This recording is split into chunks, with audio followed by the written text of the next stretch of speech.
New bow video. Yeah, it's not like the old one was strictly outdated, but I came back with a fresh look. I gave you guys some insight that I've gleaned over the last 3 years, and in general, it's just nice to see 12 hours ago instead of 3 years ago. So if you're just coming back to the game, plenty of you are. I've gained like 2,000 subscribers in the last week or two, so welcome back. Yeah, you can see that this is actually an updated guide, so yeah, more to come, lots there, so if you haven't subscribed yet, you definitely should. We got 3 V-Buck missions available today, 1 in the 58 zone and the category 3 in Canny Valley. Then we've got the 64 retrieve the data also in Canny Valley, so both of those are pretty straightforward. If you want to queue either of those while the rest of the video plays on, you are encouraged to do so, because they're relatively easy missions for most of my viewers. I just assume that most of my viewers are like higher level players, but now that I think about it, a lot of you might be lower level. I don't care, whatever, you can tell me in the comments. It is what it is. V-Bucks also in the 124 zone. Again, it is what it is. Whether you can queue it or not, that's where they are. 40 of them, totaling 110 V-Bucks today. We're gonna go over quick save the world stuff, then go to BR, then go back to save the world. So grotto daily if you want some candy gold and XP. We have llamas today. There we go, weapon llamas. These are usually not worth it because every weapon available in this can be available in regular missions, barring the vacuum tube bow and the xenon bow. Both of those are fantastic, but most of the weapons you're gonna get from here are available normally, but 200 extra tickets, not that much. So you might want to load up your game, see what you've got, and maybe check it out. So yeah, that's pretty much it. Let's move to BR, then see what's going on over there. And it's not much, actually. If you go to the item shop, it's just a lot of things that we've already seen. If you like anything in here and want to pick it up, you know, feel free to use code Mista at your checkout. I do get 5% of your purchase as like real life dollars, and that really goes a long way in feeding me, so I like that, but you don't have to use my code. I just recommend it. You know, it's there if you want it. In fact, if you use my code, you can ping me in our Discord channel and I will show it on camera because I appreciate you guys that much. Yeah, thank you everybody. He joined the Discord yesterday. We showed that one. You do know what? Single code got me used to level 100. I mean, damn, all right.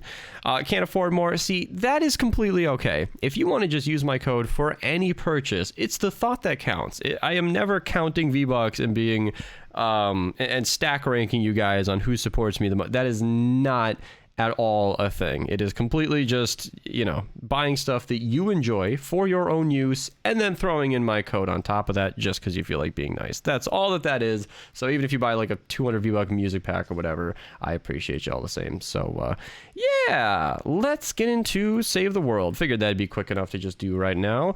Starting off in Ventures, we got Reaper in the lobby with us and a few notable mentions. We've got V-Bucks as I showed, 3 legendary survivors available today, 1 upgrade llama token that I will not be showing in the map, so that's in the 94 zone if you want to go and run that, and then mini reward llamas, just a few of those available today. Fortnite DB is always linked down below if you guys want to read any further, because I like to just go over it quick and then show what I think is useful right now. So starting off in the 34 4-player and retrieve the data, we got 4x reperk, then the 46 4-player.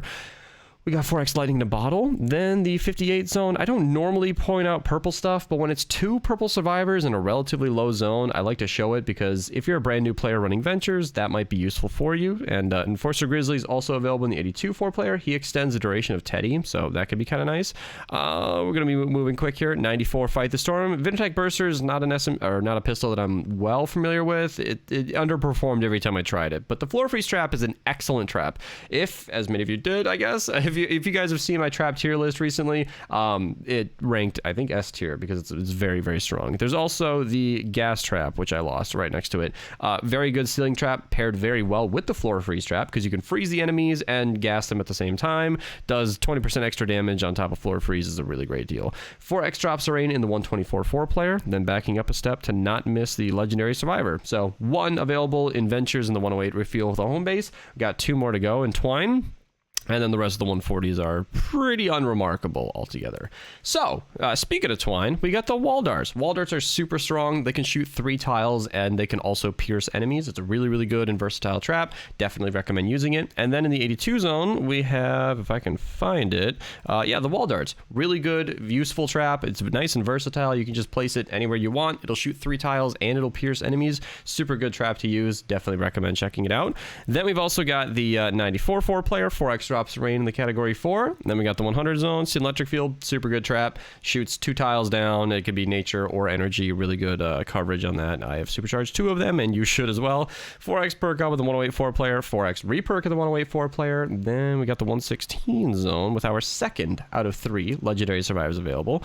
And then I think straight ahead in the 124, we've got our final legendary survivor available. So if you're looking to up your power level with your survivor squads, that's a great place to go. Show the V-Bucks already. 4x reperk, nope, lightning in a bottle. 4x lightning in a bottle on the 124 4 player. And then we're just gonna be moving on, yeah, to the high zones up here. So 4x perk up in the retrieve the data, pretty all right. Then the 160s are actually pretty good. We have a really good 5x drops of rain in the retrieve the data. It has exploding death bomb, but that's not a big deal. It's a fire mission, you'll be able to take care of that. Or it's a nature mission if you can take care of it with fire weapons. 5x lightning in a bottle in the evacuate the shelter. That's the most brutal mission I've seen in a while. Exploding death bomb, healing death burst, and metal corrosion.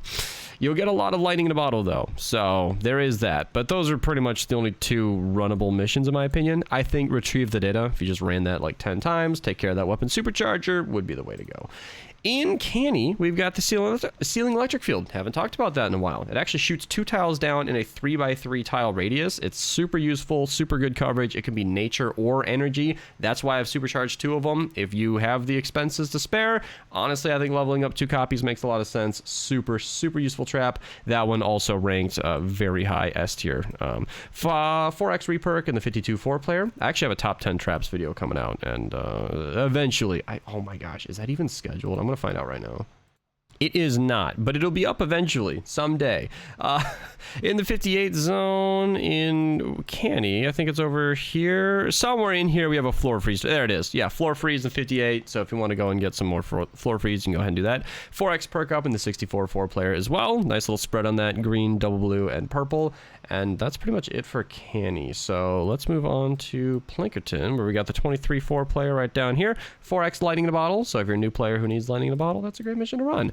And Stonewood, 4x drops of rain, same story there. And that's it. That's the nice little overview. I'm being quieter-ish sort of now when I talk because it's occurred to me that people walking outside the hotel can probably hear me. Last Florida daily, by the way, and unrelated. I put this in a title recently and forgot to mention it at any point in the video. It's way too late as a reminder, but we have like 10 days left in Ventures, so stay on that, I guess. All right, do some office trivia and move on to the Florida recap. Brokenhearted Dwight plays this song in his recorder. I literally have no idea. You Give Love a Bad Name. He played that on his recorder? I have no memory of that. Because Blockbuster doesn't put pictures on the boxes, Pam says she confused 28 Days with this movie. Comment down below. Extra credit if you can tell me what movie Dwight confused. So, it was my last full day in Florida today, and it was casual. It's kind of like my birthday in that way, where I get to pick some of the things we do, and my pick was to wake up when I do, which ended up being like 8:30, and we went down to Universal Studios, rode Rip Ride Rocket, and then we saw, so we actually saw something really amazing. We saw the Bourne Stunt-tacular. If you have no idea what the Jason Bourne movies are, he's like a spy that's running around and he's being chased by people. It's not a hell of a lot more complicated than that. And they had a 28-foot tall, 130-foot wide screen that was an ultra-high resolution, and I think it was a pretty high frame rate, or it must have been? I don't know. Because it had a really, really convincing scenery on it, and they had real stunt actors in front of the screen and real set pieces, so like the side of a building or whatever. And there was a moment where like they had the screen looking like a house, but the set piece was like the very front of the house, and the actors did a great job. It was honestly hard to distinguish sometimes what was real and what was the screen. There were situations where the screen was moving and the actor was fake running, and you honestly, if you let it take you away and you suspend your disbelief a little bit, you actually couldn't tell that he was running in place in a couple of situations. Like, that's the kind of thing that was happening. It was really well done. It was basically like watching a play, with the story being a spy running around getting shot by people or shot at by people. And instead of it being like a normal play with like low budget set pieces trying to make it work, it was a super high budget screen that looked extremely realistic with crazy sound effects and real fire in a couple of points. And it was really, really amazing. I literally cannot describe it in any way that gives it justice, but if you ever find yourself at Orlando Studios, Universal Studios, you should probably check it out, because if you bought a ticket to the park, you can just go in, you know, just find a time slot and watch it. It's really cool. It's really, really cool. There was a moment, we got so lucky. I only know the dimensions of the screen because there was a moment where the show stopped, and it was amazing how ready they were for it, because it must have been the director or something came out and started talking immediately. He's like, well, as you can tell, the screen is frozen, or like, as you can probably tell, because it's frozen, we have had a technical difficulty. Or he described it as a safety thing, because he said the safety of their actors was paramount, and that if something even seems a little off, they completely stop the show, because these are moving parts. He was like swinging on like a wrecking ball in real life, going back and forth, and it was kind of crazy to see him do that without a harness. And they completely stopped the show because he said it was the most technically advanced thing at the Universal Parks, and I believe him. There were moving pieces, a giant screen, real actors on screen. It was real actors on stage. It was a whole thing, and I liked that, because he came out and explained the screen, and that's how I know the dimensions, and that it's comprised of like 5,000 individual panels, and it was literally seamless. I am kind of a nerdy guy. I miss having my 5 monitor setup. I've been struggling with 2 monitors right now, and it was awesome. It was really cool. That screen was high quality, looked great. Convincing. Like, they had situations where there were actors in the video that they were showing on the screen, and there were actors performing stuff on the stage, and with all the commotion, at a glance, you could not tell who was real and not. It was that good. And yeah, I was impressed. I was really impressed. So after we saw that, we basically left the park. I took a picture of some owls and teased the lady with picking one out. Then we moved to Islands of Adventure, rode Hulk, and it was a slow day. So we ate lunch slowly. Amber went ahead and wore her milkshake, so I finished what was left in the cup. We were giving her a bunch of shit because she kept spilling it on herself, and then I finished off without a drop on me. 2 thumbs up for me there. But it was bad. We went to the Velocicoaster line. We signed up for a 75-minute wait, and we waited 2 hours because we got the lowdown. One of our group members, Abby, ran ahead and got the explanation. The ride was stopped because somebody enjoyed the ride too much, to the extent that they actually decided to revisit their lunch right at the exit. And it's like a safety or health protocol situation to just completely stop the ride. So we sat there, not just for 45 minutes, but we had already put our phones in the locker. So there are 4 of us who've been vacationing together for 2 weeks now, who don't have a hell of a lot to talk about at this point. We have exhausted every topic. And yeah, that amount of time without my phone was a real... I honestly, mentally, being the last day of my vacation, and I'm already tired from everything we've done, I still, as I'm speaking, don't feel like I've mentally recovered from that wait. That was mind-numbing. I don't mind a normal wait, where we're kind of shuffling along every couple of minutes. It's not a big deal. We're sort of making progress. But when we're dead stopped, and you know it, because they said it over the intercom, and we all know that the ride is shut down right now, it's like, fuck, God. It was not good. If I at least had my phone, I could have called in the lady to send me some more memes or something, which she has been doing, and they have been hilarious. But I didn't even have my phone. Oh my God, I had empty pockets. Ew. That was miserable. That was actually miserable. And they didn't even give us like a fast pass or like a single-use fast pass or anything. They just said, thanks for waiting, and that was fucking it. So, she says you didn't like my memes today.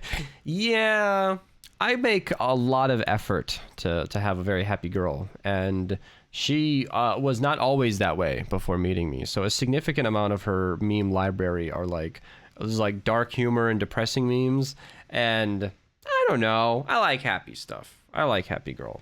So, yeah, she sent some of the more depressing ones. I didn't love that. But I'm also moody today because it's my last day and I'm tired. I'm exhausted. So nothing I'm feeling should be considered real right now. I'm just like completely aware of that. Like all of the things I think I'm feeling are just a very, very tired person who wants to sleep in his own bed again. That's what's happening. She says they're funny, and honestly, she's probably right, but I'm weighed down right now. So anyway, I needed uplifting. Still could take that actually if the lady wants to send some memes, but where was I going with that? Yeah, we waited in line. That sucks. So afterwards, we were going to ride like another coaster, Hagrid's, whatever. It's like you're on a motorcycle and it's kind of fun, but it had a 65-minute wait and I felt like a wet blanket. Daniel wanted to ride it. I would like to ride it, but I was just not about to set foot in another line. There's also the other thing where I've been killing a lot of time by doing like Pokemon Go PvP, and I finally kind of finished that on my main account. Like, I got through all the easy ranks, and now I have a rating, and now the battles are a little more sweaty, and it's way unfun now. And doing the ladies' battles works, but only if I'm in a great mood, which I'm not because of everything I just mentioned. So I was like, no, I'm really, really not up for that. I just don't want to stand in line for 65 minutes. And I know as well as he did that it would probably be a 40 or 45 minute wait. I know they lie to you, but even that sounded super unappealing. So we left. Yeah, we went towards the front of the park, and we rode Hulk one more time because the lines were non-existent for Hulk. We go single rider queue at this point. I was literally on and off that ride in 5 minutes. It's a super fast, super fun coaster. That was great. But then we went to the world's largest McDonald's, and it was, I don't know, it was a big McDonald's. I've never been in a 2-story McDonald's before, so that was a thing. But it smelled disgusting. It smelled exactly what you'd think a giant McDonald's would smell like, surrounded by a bunch of kids running everywhere. It was extremely unappetizing. But I wasn't generally in the mood for anything anyway. I'm tired. I'm not hungry. Worst mental state. So we talked about it. And it was like, okay. It would be really awkward to get a ride back to the hotel and then just order food. To leave, we're here in person, to leave a McDonald's and then order food just hurt me in my financially conscious heart. I was like, that just sounds stupid. Because I'm not craving anything. All right, if I had one thing I really thought would be good and clean and yummy by ordering food, I would have done it. Maybe there are healthier options. I'm just being a stupid head, but I don't know. I don't have my wits about me anyway. I'm exhausted. So I was like, fuck it. It's just too financially conscious to just eat while we're here. Because it's more of like a tourist attraction. Like, it's not as silly as it sounds to show up to this giant McDonald's and check it out and then just leave. But I didn't want to eat there. And we did. It was McDonald's. I usually like McDonald's, but we already had like ugly burgers today for lunch. I did not need more burgers and fries and chicken nuggets, but we did it. And so, yeah, not a great dinner. Not a great sending off so far, but it's fine. It's fine. We've had 2 weeks of great meals. I am not complaining. And honestly, I eat pretty well at home anyway. The lady and I make an effort to eat out. We have our cute dinner dates every week, and they're always awesome. So, of course, my company is top tier, but yeah, food's usually pretty great too. So I'm not really complaining. It's not like I need this. So yeah, McDonald's was kind of a thumbs down. Not worth visiting, and the food was what McDonald's would be. I forgot to order my burger, no pickles, no mustard. So it's my fault. It's my fault. But you, ugh, mustard ruins it for me. Somebody down below might be commenting their opinion right now, but for me, it ruins it. So anyway, that's it. Came back here, made the video. So yeah, kind of an anticlimactic final day, but great trip overall. Thanks you guys for hanging out with me. I'm home tomorrow, and I'm excited about it. So I'll see you in the regular setup tomorrow. Yeah, it'll be pretty cool. Also, it's gonna be extremely late because I'm gonna have to set my stuff back up, and don't expect an early one.